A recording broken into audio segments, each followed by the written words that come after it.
കതിരൂർ മനോജ് വധക്കേസിൽ പി ജയരാജന് ജാമ്യം 2 മാസത്തേക്കോ കേസിൽ കുറ്റപത്രം സമർപ്പിക്കുന്നതുവരെയോ കണ്ണൂർ ജില്ലയിൽ പ്രവേശിക്കരുതെന്ന് തലശ്ശേരി അഡീഷണൽ സെഷൻസ് കോടതി ഉത്തരവിട്ടു. തെരഞ്ഞെടുപ്പ് കാലത്ത് ജയരാജനെ ജയിലിലിടാമെന്ന ഉമ്മൻചാണ്ടിയുടെയും കുമ്മനം രാജശേഖരന്റെയും ആഗ്രഹം പൊലിഞ്ഞതായി കോടിയേരി ബാലകൃഷ്ണൻ പറഞ്ഞു.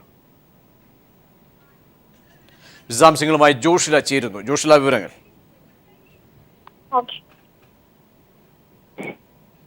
ജോഷില, പറഞ്ഞോളൂ. CPM ജില്ലാ സെക്രട്ടറി പി ജയരാജന് ജാമ്യം അനുവദിച്ചുകൊണ്ട് തലശ്ശേരി ജില്ലാ സെഷൻസ് കോടതി ഉത്തരവിട്ടിരിക്കുന്നു.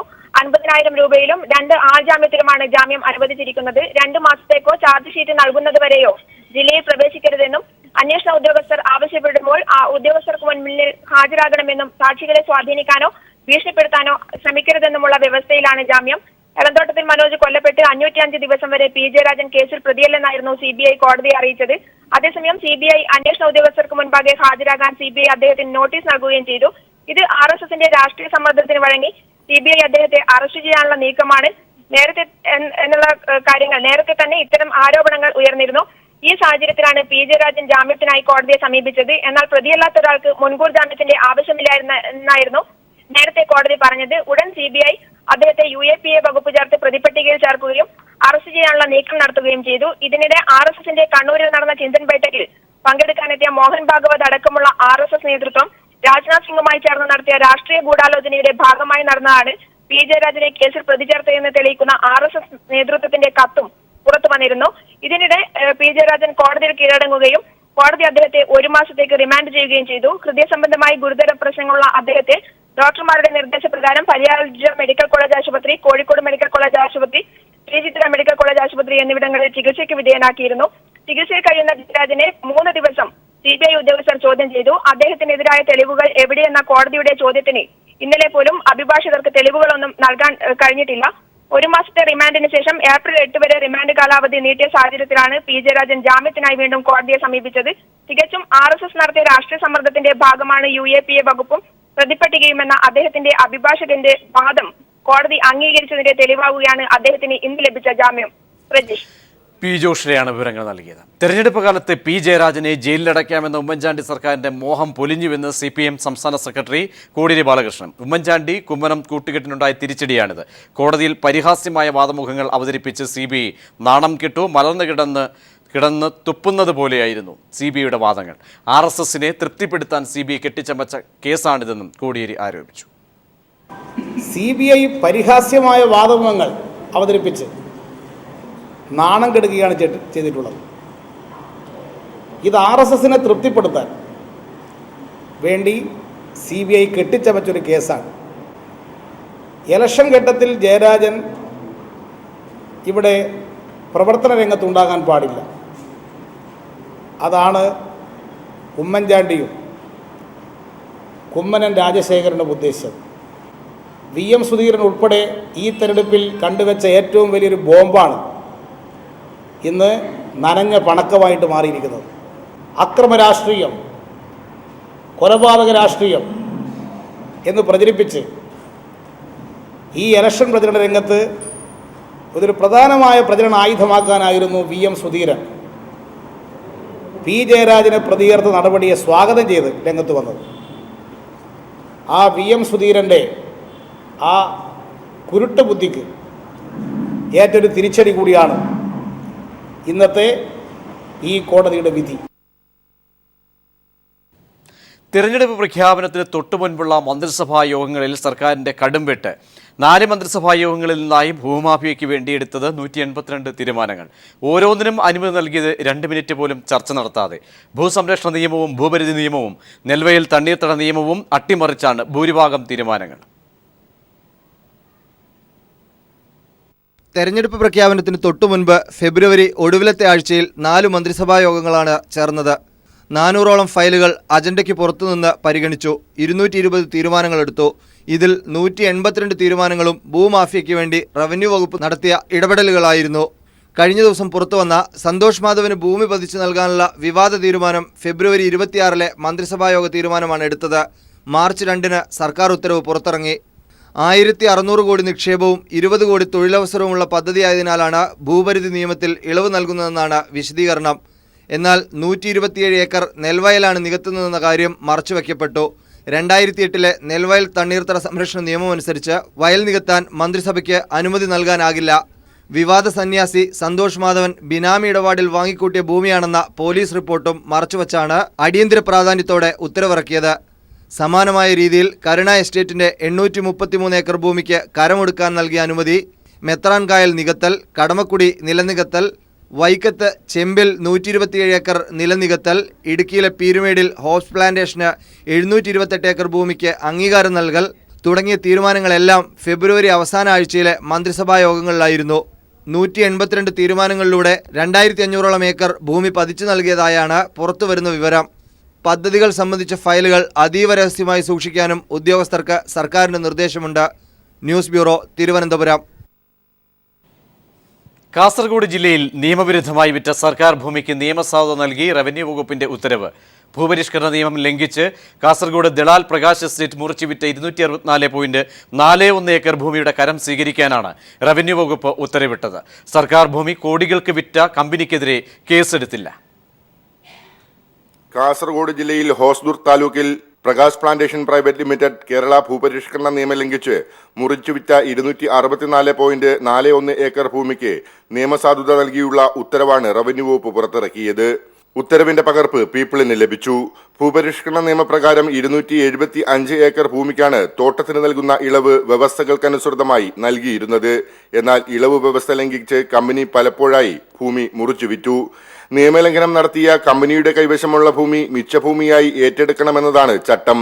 205 വ്യക്തികൾക്കായാണ് ഭൂമി കമ്പനി കൈമാറിയിരിക്കുന്നത്. ഇവരുടെ അപേക്ഷ പരിഗണിച്ചാണ് കമ്പനി കോടിക്കണക്കിന് രൂപയ്ക്ക് മുറിച്ചുവിറ്റ മിച്ചഭൂമിക്ക് കരം സ്വീകരിക്കാൻ സർക്കാർ ഉത്തരവിട്ടിരിക്കുന്നത്. 5 സെന്റ് മുതൽ 15 ഏക്കർ വരെയാണ് കമ്പനി സർക്കാർ ഭൂമി കൈമാറിയത്. സർക്കാർ ഭൂമി വിറ്റ കമ്പനിക്കെതിരെ റവന്യൂ വകുപ്പ് ഒരു നടപടിയും കൈക്കൊണ്ടിട്ടില്ല എന്നതും ദുരൂഹമാണ്. മന്ത്രിസഭാ യോഗത്തിന്റെ തീരുമാനപ്രകാരം പുറത്തിറങ്ങിയ ഉത്തരവിന്റെ പിന്നിൽ കോടികളുടെ ഇടപാടുകൾ നടന്നതായാണ് സൂചന. Leslie John, Idukki. കാസർഗോഡ് ദളാൽ എസ്റ്റേറ്റിന്റെ ഉടമ മുഖ്യമന്ത്രി ഉമ്മൻചാണ്ടിയുടെ ഇഷ്ടക്കാരനായിരുന്ന പുതുപ്പള്ളിക്കാരൻ. മുഖ്യമന്ത്രി ഉമ്മൻചാണ്ടിയുടെ തെരഞ്ഞെടുപ്പ് കൺവീനറായിരുന്ന CG ജോർജിന്റേതാണ് പ്രകാശ് എസ്റ്റേറ്റ്. പരേതനായ ജോർജിന്റെ മകനാണ് നിലവിലെ MD. നിയമവിരുദ്ധമായി ഭൂമി വിറ്റതിന് വിജിലൻസ് FIR രജിസ്റ്റർ ചെയ്ത കാര്യം മറച്ചുവെച്ചാണ് മുഖ്യമന്ത്രിയുടെ ഇഷ്ടക്കാരന് വേണ്ടി റവന്യൂ വകുപ്പ് ഉത്തരവിറക്കിയത്.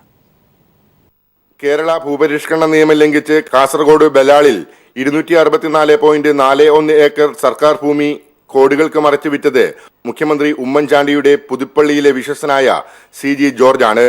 മുഖ്യമന്ത്രി മുൻകൈയെടുത്ത് തുടക്കം കുറിച്ച Puthuppally village service cooperative bank, Meenadam Priyadarshini spinning mill തുടങ്ങിയവയുടെ സാരഥ്യം CG ജോർജിനായിരുന്നു. കൂടാതെ പുതുപ്പള്ളി പഞ്ചായത്ത് പ്രസിഡന്റ്, മുഖ്യമന്ത്രിയുടെ തിരഞ്ഞെടുപ്പ് കമ്മിറ്റി ചെയർമാൻ തുടങ്ങി നിലകളിലും CG ജോർജ് പ്രവർത്തിച്ചു വന്നു. ഇതാണ് സർക്കാർ ഭൂമി മറച്ചുവിറ്റതിന് നിയമസാധുത നൽകാൻ കാരണമായിരിക്കുന്നത്. 275 ഏക്കറുള്ള തോട്ടത്തിലെ നിയമവിരുദ്ധ ഇടപാടുകൾക്കെതിരെ നിലവിലെ ഉടമയും CG ജോർജിന്റെ മകൻ അനിൽകുമാർ ഉൾപ്പെടെയുള്ളവർക്കെതിരെ വിജിലൻസ് കേസ് നിലനിൽക്കുന്നുണ്ട്. ഇത് മറച്ചുവെച്ചാണ് മിച്ചഭൂമിയായി സർക്കാർ ഏറ്റെടുക്കേണ്ടിയിരുന്ന ഭൂമി 205 വ്യക്തികൾക്കായി കൈമാറിയത്. പണം നൽകി ഭൂമി വാങ്ങിയവരുടെ ദുരിതം അപേക്ഷയായി എഴുതി വാങ്ങിയാണ് നിയമവിരുദ്ധമായി വിറ്റ ഭൂമിക്ക് കരമീടാക്കാൻ തീരുമാനിച്ചിരിക്കുന്നത്. ഇത്തരത്തിൽ കരം സ്വീകരിച്ചാൽ ഭാവിയിൽ ഭൂമിയുടെ ഉടമസ്ഥാവകാശം നിലവിൽ പണം നൽകിയവർക്ക് ലഭിക്കില്ല. മാത്രമല്ല, സമാനമായി കോടതിയുടെ പരിഗണനയിലുള്ള കേസുകൾക്ക് സർക്കാരിന്റെ പുതിയ ഉത്തരവ് തിരിച്ചടിയാകുമെന്നാണ് നിയമവിദഗ്ധർ ചൂണ്ടിക്കാട്ടുന്നത്. Leslie John, Idukki. വിവാദസ്വാമി സന്തോഷ് മാധവനും കൂട്ടരും ചേർന്ന് വടക്കൻ പറവൂരിലും മാളയിലുമായി വാങ്ങിക്കൂട്ടിയതത്രയും തണ്ണീർത്തട നെൽവയൽ നിയമത്തിന്റെ പരിധിയിൽ വരുന്ന സ്ഥലങ്ങൾ. സർക്കാരിന്റെ പുതിയ ഉത്തരവ് മൂലം പ്രതിസന്ധിയിലാവുന്നത് ചുറ്റുപാടുമുള്ള ഏക്കർ കണക്കിന് കൃഷിയിടങ്ങളാണ്. പുത്തൻവേലിക്കരയിലും പരിസരത്തുമായി ഏതാണ്ട് 500 ഏക്കറോളം പാടശേഖരമാണുള്ളത്. ഇതിൽ താഴഞ്ചിറപ്പാടം എന്ന സ്ഥലത്താണ് വിവാദസ്വാമി കൃഷിയിടങ്ങൾ ചുരുങ്ങിയ വിലയിൽ വാങ്ങിക്കൂട്ടിയത്. പലരിൽ നിന്നുമായി 130 ഏക്കറോളം ഭൂമി സ്വന്തമാക്കി. പിന്നെയും കൃഷി ചെയ്യുന്ന 100-ലധികം ഏക്കർ ഭൂമി ഇവിടെ ബാക്കിയുണ്ട്. 2009 മിച്ചഭൂമിയായി കണ്ട സർക്കാർ ഏറ്റെടുത്തതോടെ ഇവിടം കർഷകർക്ക് വിട്ടു നൽകണം എന്ന ആവശ്യമുയരുന്നുണ്ട്. പല കൃഷിയിടങ്ങളിലും കർഷക കൂട്ടായ്മകൾ രൂപപ്പെട്ട് നെൽകൃഷി ഉൾപ്പെടെയുള്ളവ വീണ്ടും സജീവമായി വരുന്നതിനിടെയാണ് സർക്കാർ പുതിയ ഉത്തരവിലൂടെ ഞെട്ടിച്ചിരിക്കുന്നത്. എല്ലാ നിയമങ്ങളും നിർദ്ദേശങ്ങളും സർക്കാർ നേതൃത്വത്തിൽ തന്നെ അട്ടിമറിച്ചതോടെ മറ്റു കൃഷിയിടങ്ങളുടെ നിലനിൽപ്പാണ് ചോദ്യം ചെയ്യപ്പെടുന്നത്. 100 രൂപ മുതൽ 500 രൂപ വിലയ്ക്ക് കൈവശം വയ്ക്കുകയും ഇത് അതാത് കർഷകന് തന്നെ നിലനിർത്തണമെന്നാണ് ഞങ്ങൾ ആഗ്രഹിക്കുന്നത്. അല്ല എങ്കിൽ അത് ഗവൺമെൻറ് തിരിച്ച് ഏറ്റെടുത്ത് പാവപ്പെട്ട കർഷക തൊഴിലാളികൾക്ക് വിതരണം ചെയ്യാൻ ആവശ്യമായ നടപടി സ്വീകരിക്കണമെന്നാണ് ഇവിടുത്തെ ഇന്നത്തെ ഈ ജനങ്ങളുടെ ആവശ്യം. സ്ഥലം MLAയും KPCC വൈസ് പ്രസിഡന്റുമായ VD സതീശൻ ഉത്തരവിനെതിരെ പരസ്യമായി രംഗത്ത് വന്നിട്ടുണ്ട്. IT വ്യവസായം എന്ന പേരിലാണ് പദ്ധതിയെങ്കിലും റിയൽ എസ്റ്റേറ്റ് ബിസിനസ്സുകാർക്കാണ് ഭൂമി കൈമാറിയിരിക്കുന്നതെന്ന് വ്യക്തം. ഉത്തരവിനെതിരെ വരും ദിവസങ്ങളിൽ പ്രതിഷേധങ്ങൾ ശക്തമാകാനാണ് സാധ്യത. News bureau, Kochi.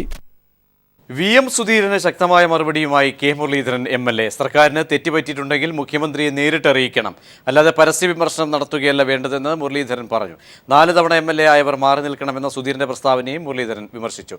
തുടർച്ചയായി മത്സരിച്ച് ജയിക്കുന്ന MLAമാർ ഓടിളക്കി വന്നവരല്ല. ഇവർ മാറി നിൽക്കണോ അതോ വീണ്ടും മത്സരിക്കണോ എന്നത് ഹൈക്കമാൻഡ് തീരുമാനിക്കും. തിരഞ്ഞെടുപ്പിൽ മുതിർന്ന നേതാക്കൾക്കൊപ്പം പുതുമുഖങ്ങൾക്ക് പ്രാധാന്യം നൽകുമെന്നും മുരളീധരൻ വ്യക്തമാക്കി. ഗവൺമെന്റിനെ പറ്റി നല്ല പ്രസംഗിച്ചാൽ ചിലപ്പോൾ നാളെ ഒരു വരി പോലും പത്രത്തിൽ വന്നില്ല എന്ന് വരും. എന്തെങ്കിലും എതിരായിട്ട് പറഞ്ഞാലോ കത്തയച്ചാലോ നല്ല പബ്ലിസിറ്റി കിട്ടും. പക്ഷേ അത് മലർന്നു കടന്ന് തുപ്പുന്നതിന് സമാനം. കാരണം നമ്മുടെ വിജയ സാധ്യതയെ നമ്മൾ തന്നെ പാലവയ്ക്കുന്ന സമ്പ്രദായം വന്നാൽ നാളെ അതിൻ്റെ വില നമ്മളെല്ലാവരും അനുഭവിക്കേണ്ടി വരും.